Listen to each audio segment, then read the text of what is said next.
I titled this, "Are You Tired and Wore Out?" Really. I mean, that's the title of it. Are you tired and wore out? I thought she was saying that, you know, boy, that happens. Here you are flailing around, clawed to death. All these decisions, who you going to have to say, who you going to leave out. And I know I've been there. And I'm sure everybody's probably been there. So I'm going to read some verses here out of Isaiah chapter 40. And I'm going to start verse 27.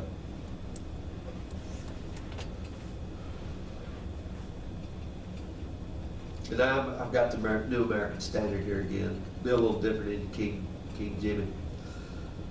Verse 27, "Why do you say, O Jacob, and assert, O Israel, my way is hidden from the Lord, and the justice due me escapes the notice of my God? Do you not know? Have you not heard? The everlasting God, the Lord, the creator of the ends of the earth, does not become weary or tired. His understanding is inscrutable." What's it say on the King James? There is no searching of his understanding. "He gives strength to the weary, and to him who lacks might he increases power. Though youths grow weary and tired, vigorous young men stumble badly, yet those who wait for the Lord will gain new strength. They will mount up with wings like eagles. They will run and not get tired. They will walk and not become weary." I always love those verses right there. Mount up wings of an eagle. I had a Bible case that had that stitched on it. That, you know, for a long time was my favorite verse.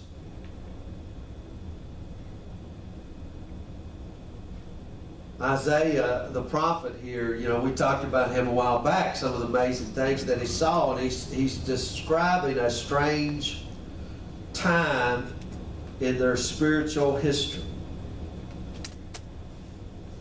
In verse 30, it says, "The youths grow weary and tired." What's it say up there, verse 30? Go back to verse 30. "Even the youths shall faint and be weary." That word there, and it goes on, it says, "And vigorous young men, and the young men, vigorous young men shall utterly fail." And it says stumble badly. The Amplified says the select young men, and that's a direct reference to the military. And this describes in the language of the day, in the language of Isaiah's time, a young man that had been to boot camp. You know, got a few veterans here. It's describing, I don't know how else to put it, I got to go back to my old thing. It's describing a Marine that's just got out of boot camp. He's trained in endurance. I mean, he's in the best shape of his life. You can rely on his stamina. He can run all day. We used to sing songs, "I can run all day." He's strong. He's vigorous. You know, the advertisements, the few, the proud. I mean, if anybody could do it, the Marines could do it. He's ready for anything. But this says, even these vigorous young men, even these select Marines, they're going to stumble badly. He's speaking of a day when those who seem to have great resources, great stamina, great strength, it seemed like if anybody can make it, they'll make it. But yet they fall. And it says they fall badly. Isaiah is speaking of a day when even those are fall exhausted by the road. by the roadside. They stumble, weary, wore out. You look at those people and you think, man, I thought they could never fail, and here they are. Isaiah is speaking of a day of exhaustion in the most unlikely places when you never expect to find it. Have you ever been around anybody like that? I can remember this old preacher. As a matter of fact, a lot of you may know him, old Landon Collett. Wonderful, wonderful fellow. And he got cancer. He was in a lot of pain. Now, this is a guy who fought in the Battle of the Bulge,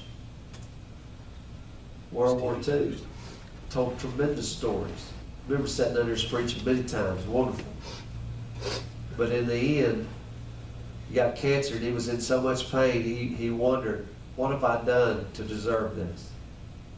You know, I mean, you'd never expect him to be worn out and exhausted. I mean, you just didn't. A guy that, but Isaiah speaking of a day when, man, even those you thought had it going on, super spiritual resources, they just wore out, exhausted. When I'm talking about spiritual burnout here, I'm not talking about backsliding as what the church calls backsliding. I think it's a bummy term anyway, if you want to use it according to scriptures. Paul uses it as those who have turned back. They've gone back to the law. But I believe if you're really going to backslide, you got to slide forward first. And most people ain't never slid forward. I mean, you know, you'd have to slide forward to slide back.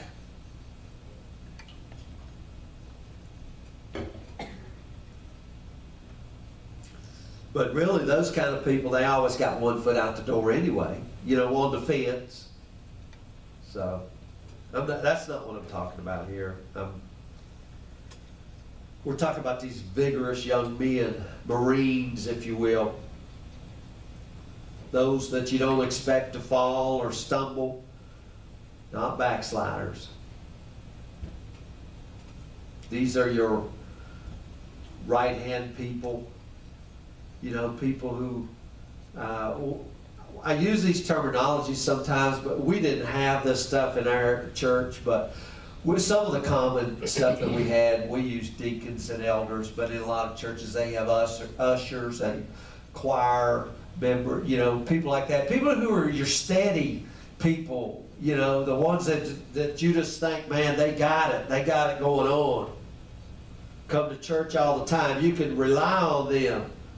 And then suddenly one day, they stumble badly. And I don't know if you ever see anybody like that. You look at them and you think, well, if they fail, I don't stand a chance. Because they're super spiritual. You know, I looked up to them and I seen them fall, and I used to read the scriptures and I thought, man, I could never be like Paul. I can never be like Moses. You know, do you ever look and compare yourself? And, you know, Paul tells us we're foolish to compare ourselves amongst ourselves, but being humans, we do it, and we look up at these people and we think, man, if they can't do it, if they fail, I don't stand a chance. Because how many of y'all read the Bible 100 hours a week? Because y'all are wimpy. How many of you pray 100 hours a week? How many of you go to church 27 times a week? You see what I mean? But there are people who do. And we label them as super spiritual. And Isaiah is speaking of a day when they crash and burn. And he talks about this again in Isaiah chapter 42, verse 1. Isaiah 42, I'm going to read 1 through 3. Behold my servant, whom I uphold, my chosen one in whom my soul delights. Man, I could spend hours talking about that. My chosen one. Did you get that? If you come out of heavy predestination, there's one chosen, and if you're in him, you're part of the chosen. But if you get out of him, you're not part of the chosen anymore, because he is the Israelite. He's in whom my soul delights. Do you realize you're in the one in whom his soul delights, and he's in you? Delights. You know what that means? It's just like my friend, Brother Jeffrey, came up here this morning. I hadn't seen him in a while. We talk regularly. He lives down in Gray, Tennessee. But you know what happens when you ain't seen your friend in a long time? You want to be around him. You just want to talk. Come here, let me show you my car. I hit a bear Wednesday coming to church in my car out there. Come here, let me show you my car. You know, you just don't, you delight to be around him. In whom my soul delights. My servant, in whom my soul delights. He will bring forth justice to the nations. Wait a minute, I thought we had to do it. But listen to what he says here. He will not cry out or raise his voice. Uh-oh. That just went out the window. He will not cry or raise his voice. I thought an angry God yelled at his people. I mean, is that what you do when you're mad? You yell at your kids? But not him. He will not cry or raise his voice, nor make his voice heard in the street. A bruised reed he will not break, and a dimly burning wick he will not extinguish. He will faithfully bring forth justice. Now this is quoted in the New Testament. You know, I mean, it's quoted right over there in Matthew. He says, my servant. I mean, there's no doubt who he's talking about here, isn't there? I mean, I'm not going to put myself in that. No doubt he's talking about Jesus here. The servant of the Lord, the branch. The servant of the Lord. My chosen one. I can hear that echo at the river. This is my son, in whom I'm well pleased, in whom I delight in. I mean, you can hear it. There's no doubt it's talking about Jesus. You know? In whom I put my spirit upon.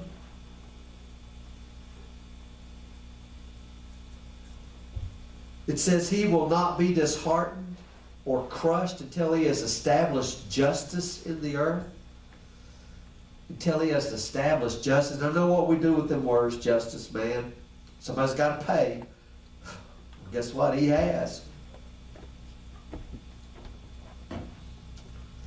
Well, what is it that captures the attention of Isaiah? Now remember, it's prophetic. You know, he's seen a vision. I don't know if you ever saw a vision, or maybe you had a dream or something, but there was something in there that caught your attention, that stuck out. You know, you come into a room, there's something that sticks out, and just, boom, your mind is focused on. What is it that's got Isaiah here? I mean, of all that Jesus did, he's getting a picture of Jesus. He's seeing the Lord. I mean, he talks about it, you know, a son is given and the kingdom and all this, but something really sticks out to Isaiah that sets him apart from everybody else. I mean, you know, we've seen Moses and Abraham, and we've seen all of these, and Isaac and Jacob and Joseph and David and all of these, and even the current king that Isaiah walked in the courts of, Hezekiah, he's seen all of these things, but something stands out here that just is different about this servant. He says, a bruised reed he will not break, and a dimly burning wick he will not extinguish. I think King James says smoking flax he won't quench.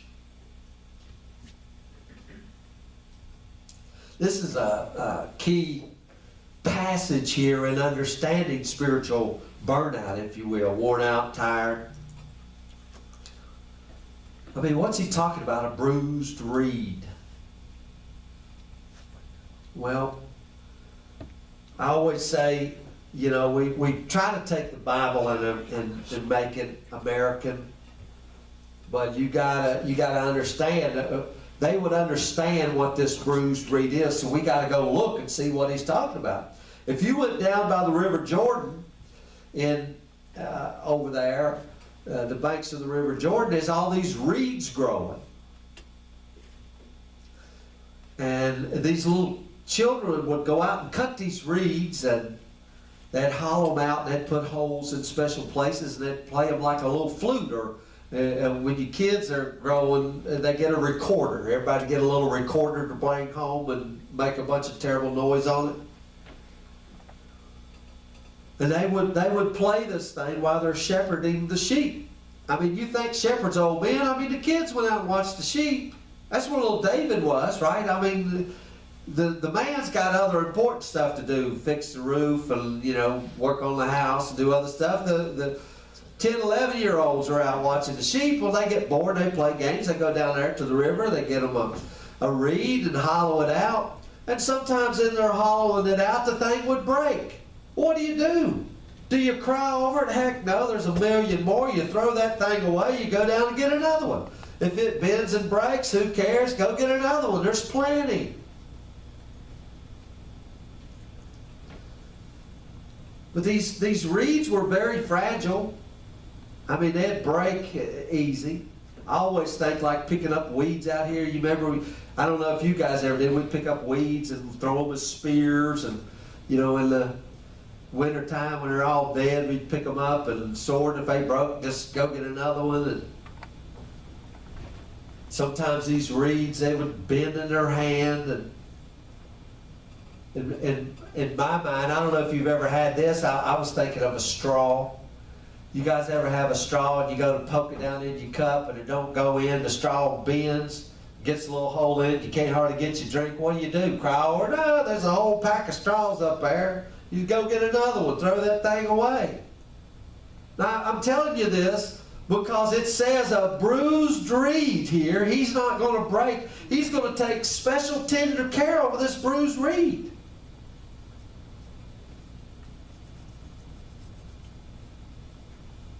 I mean, that's what this prophet is saying in Isaiah. When the servant of the Lord comes, things are going to be different. A bruised reed, he's not even going to break. He's not going to toss it away. He'll delight in taking a bruised reed and refashioning it and putting holes in the right place and play Amazing Grace on it. You see what I mean? What is the smoking flax? Well, again, they didn't go over to the corner and turn the light switch on. They didn't have electricity, so they lit their house with olive oil, and in the middle of that olive oil, they had a wick. The wick was made out of flax. It was the woman's job to make sure that there was olive oil there. And if the olive oil ran out, then the flax started smoking. And it stank really, really bad. So it would smell up the house. So the woman would be embarrassed because she let the oil run out, and now the house is filling up with this sooty smoke. So she would run and take the wick, take the flax wick, and throw it out the window. No big deal, it's ruined. Big deal. You understand? I mean, she can afford to do it because she's got a whole bunch of them. They're common. But when the servant of the Lord comes, this is what got Isaiah's attention. There'll be somebody whose life is such an embarrassment. Man, have you ever felt that way? Somebody whose life is such an embarrassment but the servant of the Lord, Jesus, he won't throw them away.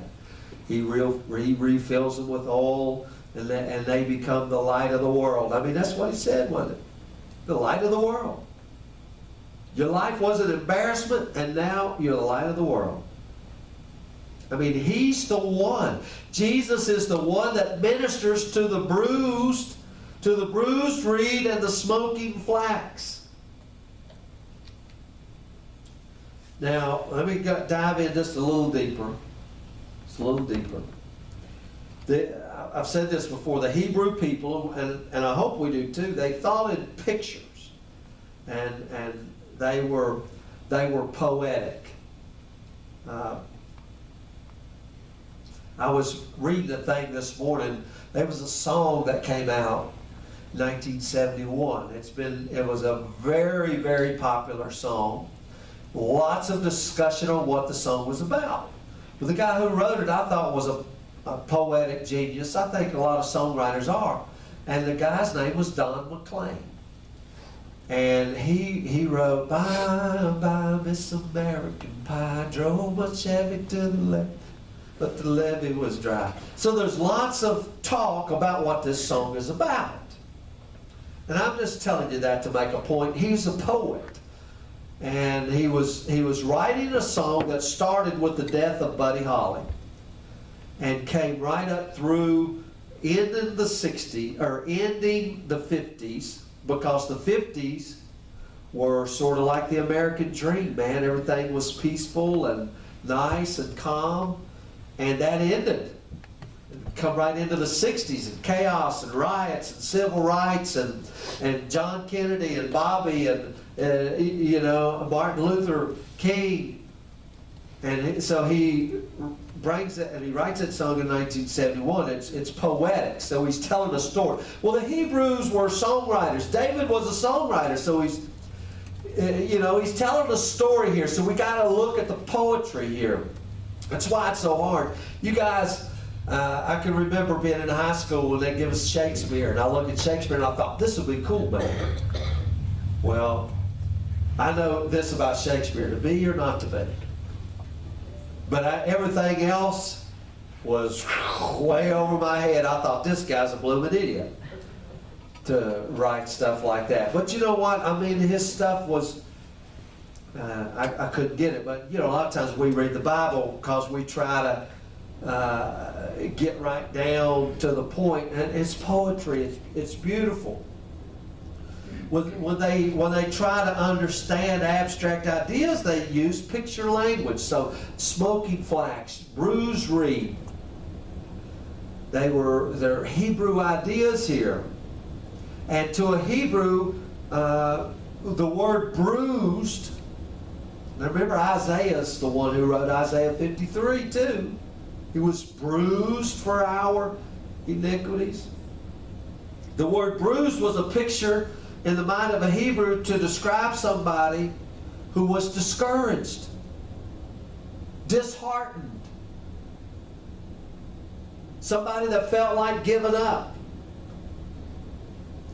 somebody that felt like you've been cracked or crushed on the inside. And you said, well, Jesus never felt that way. Well, I beg to differ. Man, go read that Garden of Gethsemane. His sweat became like great drops of blood. I mean, the scripture says an angel come in his agony was increased. His soul was tormented. I mean, come on. And he was bruised for our iniquity. I mean, so I want you to understand that. Because I used to think, man, if I was like Jesus, I would never feel discouraged, because he must have never felt discouraged. You ever think that? Jesus was never disheartened. Man, he was tempted in all points. He felt everything you could possibly feel.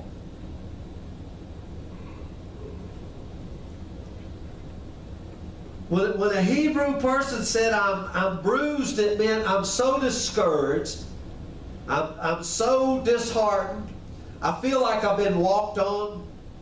Ain't there a song about people's hearts being walked on? I feel like I'm crushed. And he says, when this servant comes, Isaiah seeing the picture, when the servant of the Lord comes, I mean, can you hear the excitement in it? I'm looking at all this depression, all this disheartening, all this burnout, worn out, bruised reed here, these people. But when the servant of the Lord, this is what caught my attention. When he comes, he's not going to say, oh, you're discouraged, get out of here, you're brokenhearted, get out, I can't deal with you, His focus is going to be on the discouraged. He's going to focus on the discouraged. That gives me hope because, man, he's going to focus on those that have been crushed. I mean, that's good news for me. I thought we had to have it all together. I thought we had to have it all right. Man, I was told my whole life we got to get it right. He ain't got time to fool with you. You're broken. You're busted, crushed, disheartened, discouraged, toss you to the side. You can't play the good music anymore, you know. And a smoking flax, you know what that means? What a picture in the Hebrew mind was? Somebody who's failed. Man, I'm overqualified. Been bruised, crushed, and a giant failure. You don't know how many times I've prayed to the Lord, why do you even deal with me? I'm such a failure. I didn't realize. I go back and read these verses and I'm thinking, I misfocus. You're a failure. You're the object of His desire. He specifically came here for that. I mean, the smoking flax, a failure, somebody totally exhausted. Totally burned out. Exhausted on the inside. You know what I'm talking about. Exhausted on the inside. They feel that they feel their strength has failed them. The Hebrew would say you're smoking flax. Smoking means the fire's gone out. Ain't that when the fire smokes the worst? When there ain't no flame, it's just smoke and gets in your eyes and wears you out. Fire's gone out, man. Fire's gone out. Well, guys, you know as well as I do, we're living in a day when a whole lot of the fire's gone out. I mean, never a day like this, maybe in church history, I don't know, under such pressure. Surrounded by people that we thought would never fail, people that we looked up to. Again, we thought if anybody's got it, they got it. They had so much spiritual resources, surely they'll never fail, they'll never become weary, they'll never become exhausted. And then we find out they're discouraged too, man, they're in despair. We find them stumbling badly, just like it says. Exhausted, burned out, crushed. What I mean by spiritually burned out, worn out, tired, it means what it says. I've run out of resources. You know? I'm out. I'm empty. Remember that song, Running on Empty? I thought all y'all did was listen to gospel music your whole life. Now I'm finding out y'all listening to daggone Bob Dylan and Don McLean and Jackson Brown. Y'all a bunch of heathen people.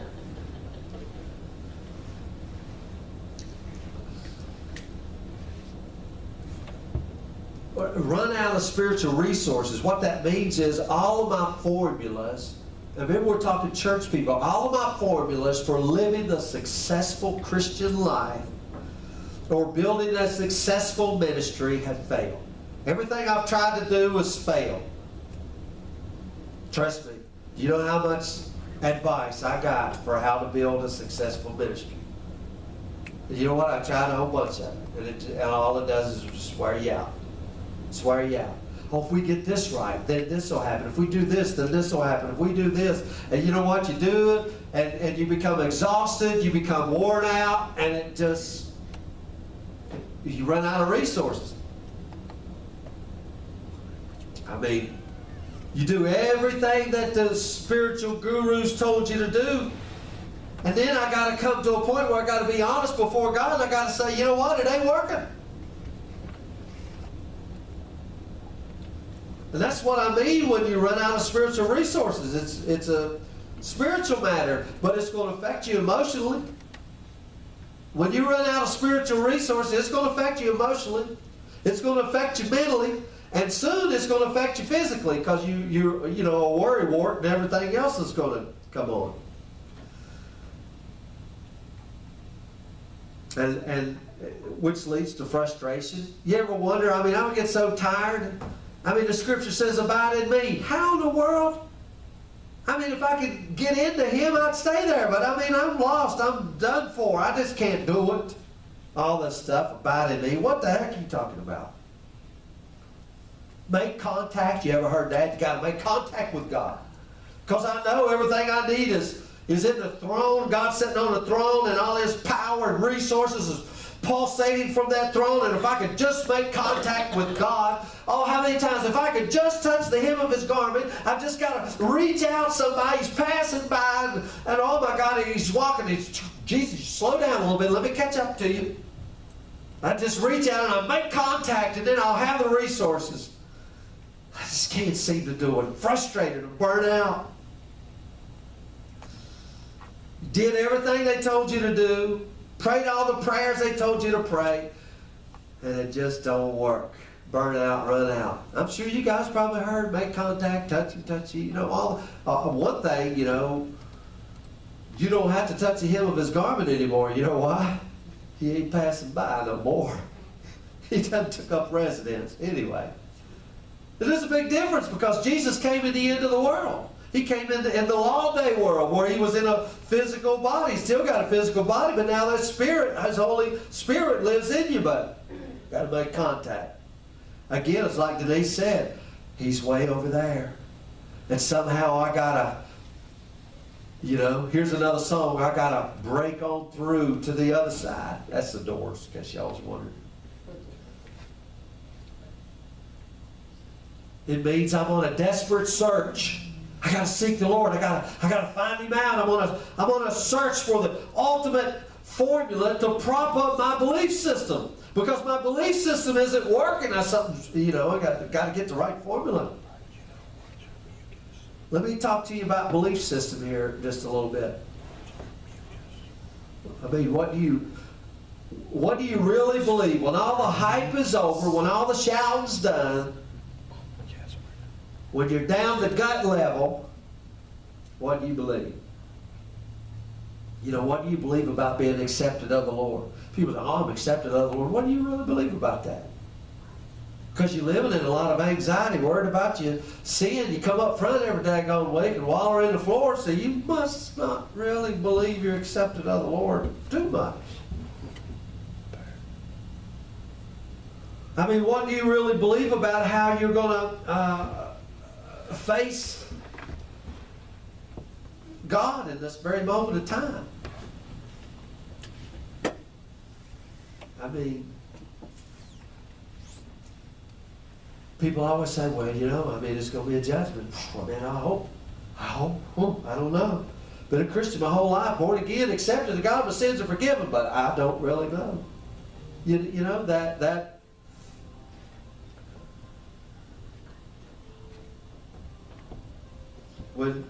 how are you going to feel when you're not up to par? You know what I mean? How am I accepted by God when I'm just not that up to par right now? What's the foundation of my life? I mean, what do I believe about the finished work of Christ? That's what I'm talking about. What's my belief system?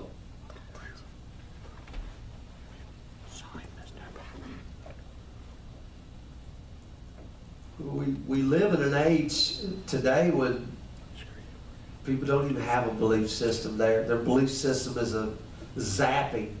I call it magic dust. Some people call it zapping. They come up front every Sunday to be zapped. As long as they can fall down and feel like they can make it till next week, because they don't really believe they're accepted with God. So, or maybe on Sunday after they fall down and do all their confessions, they get back right with God. And then on Monday they have a bad day. And they live in fear all the way up until next Sunday. And then they got to run back up there and get their position back. You understand what I mean? That goes on until you sin again. And then, you know, just this vicious circle going around the mountain. You know, I see this, people put this stuff on the internet around here, the same people every Sunday. filling them up. And if they don't fill it up, the preacher's up there saying there's 10 more in there, the Lord's. Want you to come up front, confession sins, 10 more, 10 more, 10 more. You know, that's a holdover from Catholicism, because that's what Catholicism was all about. Wasn't it? Go in the little booth and talk to the dude, tell him all your sins, and got to confess them. I mean, that's what 1 John 1:9 says. See, that's their belief system. And that belief system leads you to exhaustion, worn out, burnout.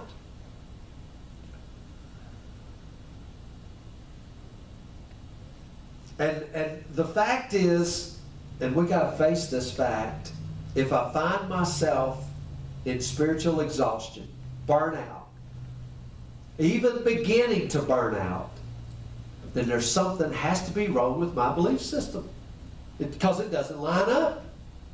And guys, I know this, and I've learned this, that many times I've been burnt out, and you begin to think the Lord has left you. Maybe you see in the heavens brass all the things they told us. Well, no, guys, I'm just going to tell you plain Jane, something's the matter with your belief system. Ain't got nothing to do with the Lord has left you, and you sin, and you out seeing this finished work, and you who was accepted by the grace of God have now become rejected by His furious anger. No, your belief system's all out of whack. It's just simple, ain't it? But see, people are so arrogant, and I myself included, we're so arrogant, there's no way I can believe something wrong. I mean, gosh, I've been in church 40 years. Y'all, no way my belief system could be messed up. We got to face it. I mean, what is the gospel? The gospel is the power of God unto salvation. If I'm understanding the gospel, I'm beyond burnout. Right? I've tapped into... Jesus said something. I study on this a lot.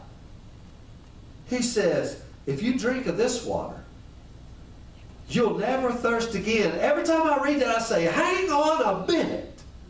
Never thirst again. I just can't imagine not being thirsty. I got a daggone 40-ouncer up here full of beer. I mean water.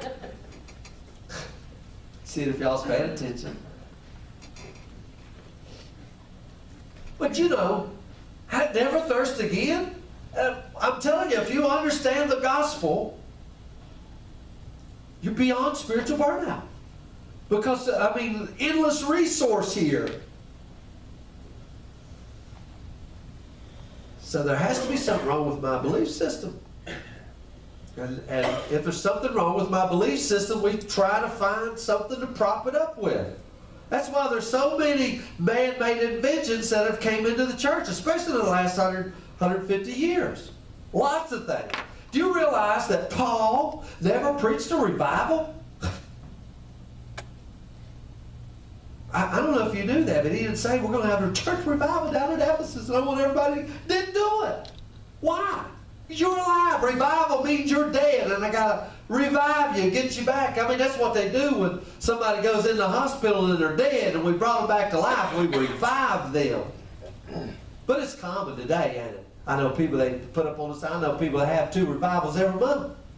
They roll in the money. We won't talk about all that, but all these things are man-made inventions. I told you altar calls, man, when they come in about 1880. 1800, 1,880 years, there was no altar calls. And now all of a sudden, I heard a guy the other day, he was talking about worship, and he says, man, the reason God quit moving in these churches is because they don't have their worship right. Got to get your worship right. I could just see God sitting on his throne looking down at Rhythms of Grace saying, y'all a bunch of weirdos, you ain't got your worship right, I ain't moving. Tired of y'all. I mean, isn't that, I mean, I don't know what else to do with that. I know I'm being a little sarcastic here, but I don't know what I don't know what you do with that. I got to get it right before God can move. I mean, I'm almost at a loss for words. We were talking about Wednesday. We love, why? Because He first loved us. Even when we were dead in trespasses, and sin, When we were the enemies of God, Christ died for us. He didn't say, well, I'm going to come down the cross when y'all get it right. But until then, y'all are up the creek. Well, you know what? We would just forever be up the creek. Thank God He ain't looking down and saying, when y'all get it right, then I'll move. Well, you know what? God done moved. He's done moved. He's done finished it. And He's done sat down and seated us with Him and says, you know what? Y'all need to quit worrying about moving and rest. So you can't say that. It's not popular. It's not popular. We got to get it right so that God can move. Well, I never started God moving, and I can't stop Him from moving. You know, I mean, who do we think we are? My Lord. But, you know, that's a belief system. It's a wrong formula. And you know what that will lead to? Frustration. And you'll stay in frustration. That's why people jump from church to church and go, oh, this church got it right. But you know what you'll find out for long? They're just folks too. They got it wrong. And then when you go, guys, I can remember we'd go to church one Sunday and we'd sing songs and we'd have a wonderful church service. God was moving, the kingdom come. Well, you know what we'd do the next Sunday? We'd sing them same songs again. Trying to create that atmosphere. That's why I heard it was preached. We got to create the atmosphere so that God can move in. Well, let me tell you, my atmosphere is what this prophet is seeing. His atmosphere that he's going to move in is a broken reed that's all busted up and bent and can't make no noise, and a smoking flax that's empty, exhausted, and burned out. That's the atmosphere that my soul delights in and I'm coming into. I can just see him now saying, well, you're smoking flax. I can't come into that church. Y'all are broken reeds. I can't move in there. Y'all are busted up, man. You ain't got it right. I can't. But my soul is coming in there. He says, my servant, whom my soul delights, that's where he's coming. And he's going to stay there until he brings forth justice. Till he gets it right. Throws his glasses. It's exciting to me. I mean, I don't know. I've seen these books. 10 ways to become a successful Christian. There's something wrong there. You shouldn't need 10 ways. You know, come forward and get a zap. That's what I heard was preached last week. Come forward. Come on. There's 10 more. There's 10 more. There's 10 more. You know, it's like passing the plate 10 times. Now, God said there's somebody here that's going to give, just put it on your heart to give $71. I get frustrated. I'm going to slap them upside the head. Get some kind of worship formula, and then you've got it. Let me tell you something. You are forever growing in what you have. You don't need to be propped up. There's something wrong if you need to be propped up all the time. Something wrong here. Your belief system's all out of whack. There comes this feeling of being let down by somebody in authority. And what I mean by that, you know what they told us if you want real joy? If you want real joy, let Jesus come into your heart. Do this and do that. And you know, since you came into the church, what have you found? Pain and frustration ever since. I mean, did you find that? I find that to be true.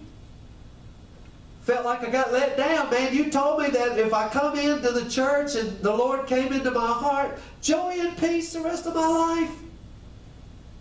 Shoot, I've been called more names and talked about more so since coming into the church, and somebody lied to me. Somebody lied to me. They told me the ministry would be like this. All you got to do is start a church, get a good name, and get things going, and get the right music, and people will just come, and money will flow. Somebody lied. My expectation didn't match my reality. I look at this book, man, I see all kinds of promises, and they told me how it's supposed to work. I find out they aren't working. And you know, when all this happens, it's a terrible experience to face up to the fact, because you know what you do? You start judging yourself. my belief system, they said, do this. I don't know. Have I failed? Maybe I'm a failure. There comes this great feeling of loneliness. And then you start thinking, who can I go tell? Can't tell nobody. Because they seem so super spiritual. They seem like they got it all going on, all figured out, all the time.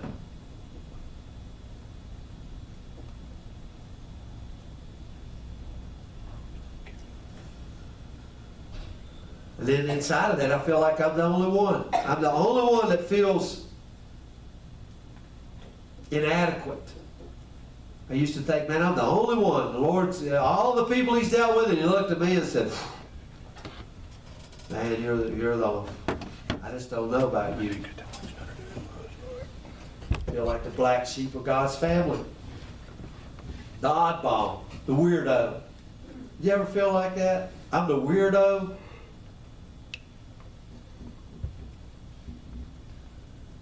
I feel like God doesn't even understand where I'm at. I mean, I have thought them very things. I mean, He's had to come and talk to me about them. Like, God, you don't even know what I'm going through. You don't know. You don't know how bad it is. You don't know how I feel on the inside. Let me go back to this verse 27 over here in Isaiah 40. Look what He says here. Why do you say, O Jacob, assert, O Israel, my way is hidden from the Lord, and the justice due me escapes the notice of my God. My way is hidden. You know what that means? That means I'm unnoticed. God ain't even paying no attention to me. I'm unnoticed. Even God doesn't understand the way I feel. God's never been there. You know, He didn't sin. He don't know how I feel.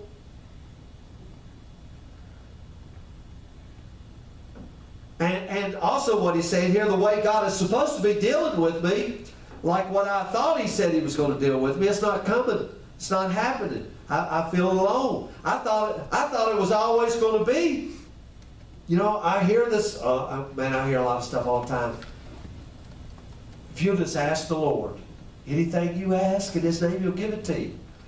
Well, I've been asking for a new car for a long time. But it didn't happen. I've been asking for a lot of money, but I check the mail and I get bills. You know, nobody sends me you understand? When you don't have enough faith, you know, that's what it is. You don't have enough faith. You gotta ask with faith. Well, my expectation or what, it ain't matching up to the reality here. You feel alone. And then when that happens, you begin to get cynical, you know, cynical, sarcastic. You get that way to anybody that testifies to what the Scripture's talking about. I'm talking to this one preacher, and he says, man, you always preach about love. Come out of a church service, and you always preach about love. And I mean, and everybody tell you, oh, that's a good sermon, Pastor. Good sermon, that's good. But you know what? They won't do it. Time they get in the car, they'll be gossiping, they'll forget everything you said. Why don't you start preaching on doctrine or what we talked about? Why don't you start preaching duty? Throw this love stuff out. Because if you'll just preach doctrine, you'll preach duty, we can do what we do best. Us church people, here's what we do best. We argue, fight, and split, and start another church. That's what we're good at. We're not good at love.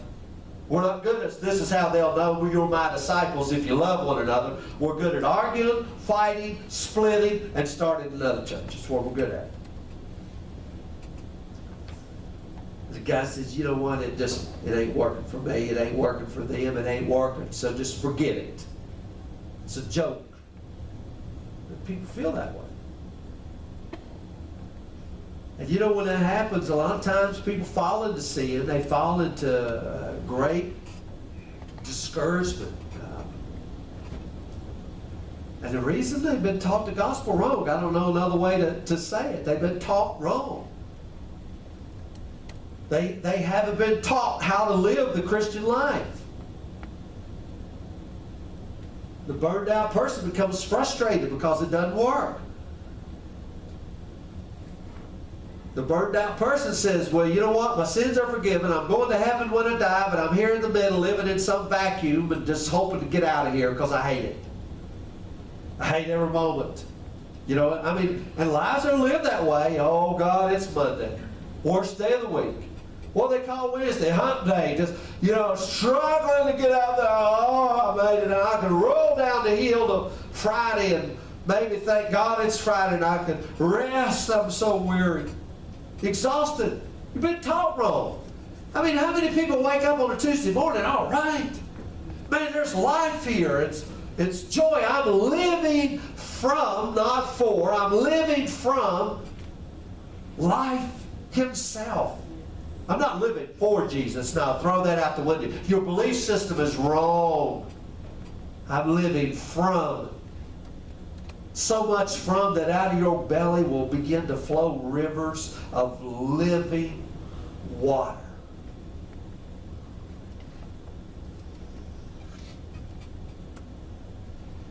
So you can see the difference. And you know, when the burned out person, they become frustrated. It doesn't work. It doesn't work in the now like they thought it would. And whatever they've understood or not understood about the gospel, the emphasis of the gospel's misplaced. I'm telling you, you may believe this your whole life. Just a few years ago, Christ in you became a revelation. I didn't know that. That changes everything. And I was talking to Brother Jeffrey this morning. He said, that's the point. They don't know. They don't get Christ in you. So now we're lost if we don't have that point. It means nothing. And in that case, it doesn't prepare them to face the temptation when it comes. And you know what? Temptation will come. And when temptation comes and you're not rooted and grounded in the gospel, you will utterly collapse. And people live a masked life. I know I have for a long time. I don't now. Act like nothing's wrong, Or, people got one extreme to the other. Living in complaint, constant complaint, or everything's great. I don't know which I dislike the worst. But I hate the fake. You ever see people with that fake Christian smile? I hate it. Act like nothing's wrong. Behind the mask, they're loneliest people in the world. But a lot of times you can't blame them, because in a lot of churches, if they took the mask off, they'd be dealt with like spiritual lepers. And the lepers in the Hebrews, they kicked them out. And that's the way a lot of, and I know I've been a part of it, man. We had some pretty big witch trials in our days. We found out somebody laid out a church. I mean, in our minutes, it goes back and it says, if you went to a shooting match, you can ask Candice, if you went to a shooting match, kicked out of church. You didn't go to a shooting match. I used to think, what the world? Because we know what goes on. They'll be up there drinking moonshine. If you go to the movies, that's it. So, you know what you do when you find out? You put your mask on. Fake it till you make it. But when Jesus dealt with burned out people, caught in the very act, crushed, begging, didn't have any resources. Every beggar he dealt with, they didn't have any resources, so they wouldn't have been begging. That's a difference between a beggar and a son, and a beggar ain't got no resources. That's why I say you're not beggars. Stop begging. If you're begging, your belief system is wrong. Jesus always dealt with burned out people. Jesus always restored. Every word he spoke was redemptive. Every word.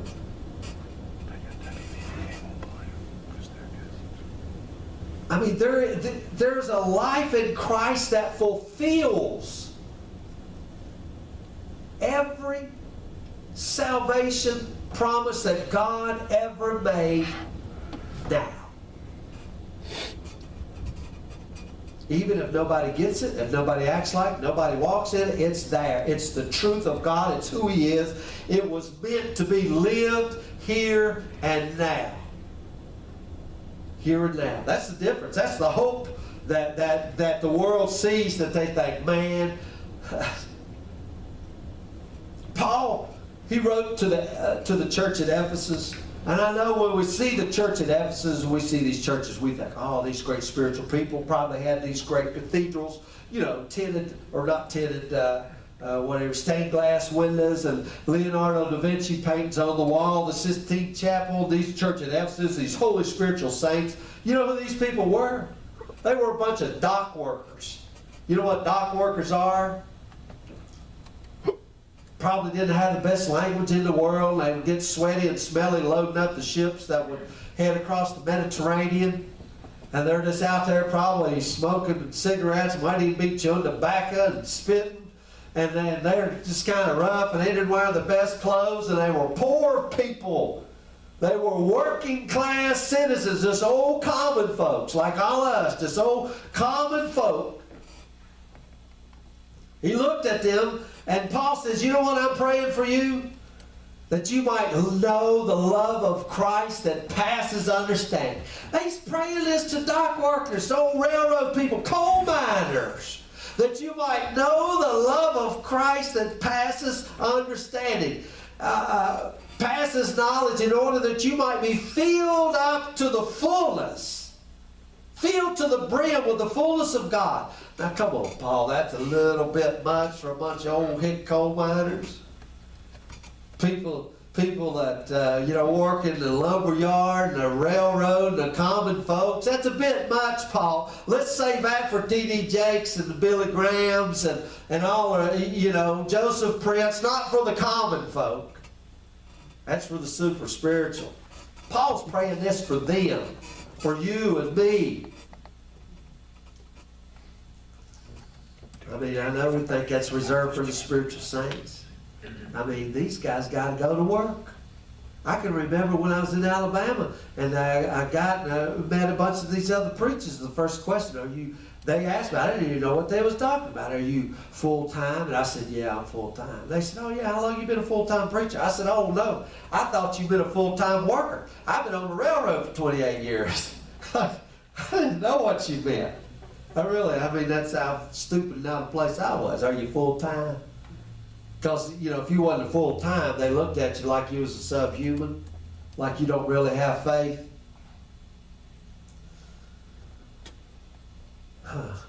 But Paul, he's praying for these common folks. I'm praying that right there on your job, in the kitchen, when you're at Walmart, when you're at the breakfast table in the middle of the night, that you might be filled with the fullness of God, that your bodies may be the temple of the living God. That's my prayer right there for you.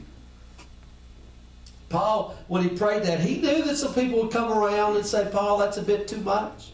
These people won't know what to do with it. They're just common folks. This is for the people who wear the priestly robes and the people who know the Torah and have it all figured out. Paul, we can't pray this for these dock workers. Paul says, you just hang on there a minute. He goes on to say, now to him who is able. You think that's something. You think that prayer was something. Let me just tell you, to him who is able to exceedingly abundantly above all that we can ask or think, according to the power, the mighty power that works in us. As if to say to these people who think that's a bit much, you think praying to be filled with the fullness of God is too much? You think that's too big of a prayer, guys? The truth is, Paul has said, I run out of words. But a whole lot more than that. That he does more than we can even ask or think. Beyond your wildest imagination. He goes on to say, I believe that every promise of the gospel is for now fulfillment. I mean, that's what Paul is saying, and that's what we believe. That's what separates us from all the rest. Christ in you now. He goes, Isaiah, those select young men, those vigorous men who've been to boot camp and they've trained in endurance, they've fallen away. They can be strengthened. Those who wait upon the Lord will gain new strength, will renew their strength. That Hebrew word there means to exchange. I love that. I love that. Exchange your strength. In other words, you can bring all your worn out, broke down, busted up strength to the table and leave it there and take His strength. See, I used to pray a long time, God give me strength. God give me strength, like He would add to mine. You might as well throw that doctrine and learning out the window. He don't add to your strength. Your strength is human, busted up, broke down, no good strength. He is your strength. The joy of the Lord, and His strength is joyous. And He says, come and make the exchange. Here it is. Come and make the exchange. You understand what I'm saying? Exchange. You did your very best in human strength. You know what you ended up with? Flat on your face, broke down, busted. And speaking of Marines, there was a hero. And I learned this in a little bit of history, and a little bit of history through Johnny Cash. Great Marine named Ira Hayes. Y'all know who Ira Hayes is? Raised the flag on Iwo Jima. A Puma Indian. A Marine. Died, broke down, face down, drunk in a ditch. Drunken Ira Hayes. Johnny Cash song, and I think, how did you get there? Because that's what Marine Corps human strength does. Leaves you flat, broke down, face down in a ditch. That's what it does. These select young men who've crashed and burned, and their human strength will mount up with wings of an eagle and run and not get tired. Can you imagine that? Run and not get tired. That means you can run all day and all night and all day and you just don't get tired. How does he do it? He's got new strength. He's got the source of strength Himself, as Denise said, living in you. Walk on water. That's nothing. You think it's something. That is nothing. Peace be still. That's nothing. You could run and not get tired, and you could walk and not faint. Isaiah shows Jesus deeply concerned for people in a religious community that doesn't care for them. I'm going to give you one more verse here. When Jesus comes on the scene and He's talking about people being distressed and scattered, I'm going to Isaiah 11 or Matthew 11. But those words in the Hebrew are so strong, and it means this. Now, these are religious people that Jesus has come to. These are Hebrews, His own people, Jews. And that word, I believe it's the word distressed. It meant, it's kind of gross, but it meant like you had taken an animal and skinned the animal and took the carcass of the animal and just flayed it, mutilated it, you know what I mean? Just tore it all to pieces. I mean, that's very strong language, distress. When Jesus is coming to people who've been skinned alive by their belief system. The religious community has flayed them, left them broken, busted, discouraged, hurt, skinned alive, burnt out, exhausted, mangled, whatever word you want to use. And here's what Jesus says. This is where I'm going to stop. Jesus says, come unto me. Verse 28, Morgan. Come unto me, all you who are weary and heavy laden, and I'll give you rest. Heavy laden, that means working beyond the point of exhaustion.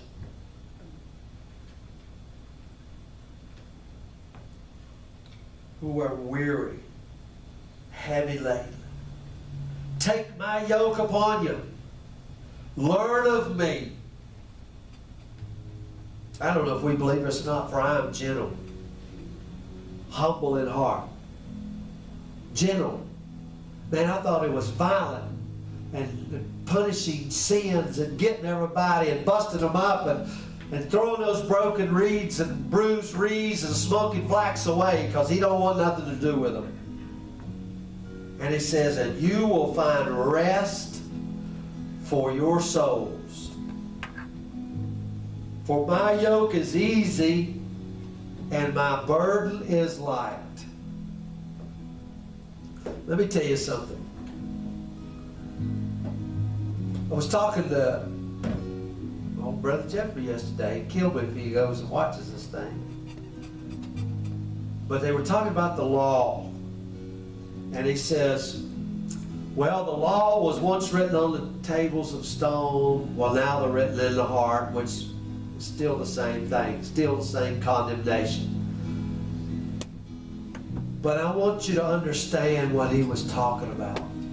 The writer, I will write my laws in your heart. Paul got a hold of it and says he works in us both to will and do of his good pleasure. Paul goes on to say we are his workmanship. You go home and look the word workmanship up in the Hebrew or in the Greek, and it's the word poetry. We are his poetry, the very thing we've been talking about. He takes the scrambled words, the broken phrases and words that we are, because the Word became flesh and dwelt among us, and we are his poetry, and poetry is beautiful. We are his workmanship, and he does the work. His law in your heart means your motivation is different. You don't get up on Sunday morning and think, oh, I gotta go to church and confess my sin, and hopefully I can get back right with God, and hopefully I can, find some kind of source of joy for a little bit, and oh my God, and I'm just wore out and broke down. He is our source, and that source is joy. I want you to think about it, because we're just we do what we like to do. We do what we like to do. And do you realize he puts that motivation in our heart? And loving people and being good to people, you'll actually love to do it, be motivated to do it, like to do it, get great joy out of doing it, be fulfilled in doing it, because the whole source has changed. Any other way, you're left burnt, broke down. I'm going to say this and I'm going to close. I can remember one time there was a person, but they're not here, so I don't want you to think that I hated their guts. And you come to church and you preach it on love, but there's somebody that you hate. Now you can be the mask all you want, but you hate them. And as a guy, you hate them. And it bothers you. You're not supposed to hate them. But the more you try to love them, the more you hate them. Saint to guts. How in the world can you go into the church and tell people, y'all got to love one another, knowing there's somebody you hate? And I can remember just getting flat worn out by it. Flat worn out. And going to the Lord and saying, you know what? I just can't do it. I just can't love them. I know I'm supposed to. You go tell the Lord in all your humble ways, like, I'll just quit going to church. I'll quit preaching because I can't do it and be a liar. I just can't do it. And I could just hear heaven rejoicing. Finally, you've been trying to do it in your own strength. You never was meant to do it in your strength.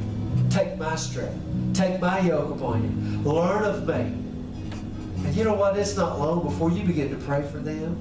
And you have great joy in praying for them, and you have great joy in seeing them become successful. How in the world did that happen? Because I traded in my strength for his. And it was a joyful thing. So that's where we're going here for the next few weeks. Are you tired and worn out? Busted and exhausted? We'll run and not be weary.